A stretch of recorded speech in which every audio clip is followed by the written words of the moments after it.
Begum Khaleda Zia দৌহিত্রী barrister Zaima Rahman বলেছেন, নারীকে দূরে সরিয়ে রেখে কোনো উন্নয়ন সম্ভব নয়। তাই দেশের অর্থনীতিতে নারীর অংশগ্রহণ আরও বাড়াতে হবে, নারীর প্রতি বৈষম্যমূলক দৃষ্টিভঙ্গি পাল্টাতে হবে। জাইমা রহমান আরও বলেন, নারীর অধিকার প্রতিষ্ঠায় পুরুষেরও নিজ অবস্থান থেকে ভূমিকা রাখতে হবে। জাকি আক্তারের রিপোর্ট। রাজধানীর খামারবাড়িতে কৃষিবিদ ইনস্টিটিউটে ঢাকা ফোরাম আয়োজিত জাতি গঠনে নারী, নীতি, সম্ভাবনা এবং বাংলাদেশের ভবিষ্যৎ শীর্ষক আলোচনা সভায় প্যানেল আলোচনায় নারীর ক্ষমতায়ন, কর্মসংস্থান, চিকিৎসা সেবা সহ নানা বিষয়ে কথা বলেন সমাজকর্মী ও নারী উদ্যোক্তারা। আলোচনা সভায় উপস্থিত হন বেগম খালেদা জিয়ার দৌহিত্রী, বিএনপি চেয়ারম্যান তারেক রহমানের কন্যা ব্যারিস্টার জাইমা রহমান।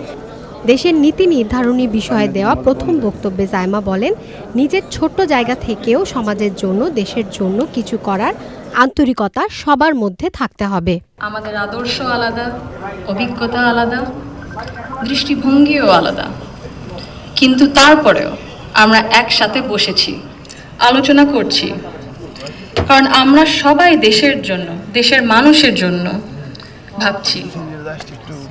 আর এই ভিন্নতা নিয়ে একসাথে কথা বলছি, একের পর এক শুনছি। এটাই গণতন্ত্রের আসল সৌন্দর্য। কিছু করার আন্তরিকতা আমাদের সবার মধ্যে থাকা উচিত। আজ আমি এসেছি শুধু শুনতে, শিখতে এবং একসাথে কাজ করার মনোভাব নিয়ে এগিয়ে যেতে। নারী শিক্ষায় সাবেক প্রধানমন্ত্রী বেগম খালেদা জিয়ার অসামান্য অবদানের কথাও তুলে ধরেন জাইমা রহমান। আম্মা আব্বা একদিন দাদুকে সকাল সকাল দেখতে গেছিল, তো নার্স তারপরে বললেছে যে, ও আমি তো আপনার মাকে চিনেছি। আম্মু আব্বু বললো, কিভাবে? আপনার মাই প্রথম ইলেক্টেড প্রাইম মিনিস্টার বাংলাদেশের না? আম্মু আব্বু তো অবাক, হ্যাঁ আপনি কিভাবে জানেন? তো নার্স তারপরে বললো যে, আপনাদের যে উনি যে এত কিছু করেছেন এই মেয়েদের শিক্ষার জন্য, স্পেশালি প্রাইমারি এডুকেশন, আমাদের সরকার ওই 35-30 বছর আগে দেখে ইমপ্লিমেন্ট করেছিল।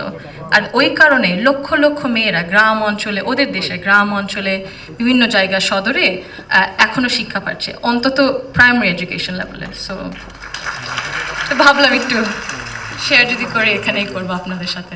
অনুষ্ঠান থেকে বিভিন্ন খাত থেকে আসা তরুণীদের সংগ্রাম, সম্ভাবনা ও নানা পরিকল্পনা কথা শোনেন জাইমা রহমান। জাকি আক্তার, চ্যানেল আই, ঢাকা।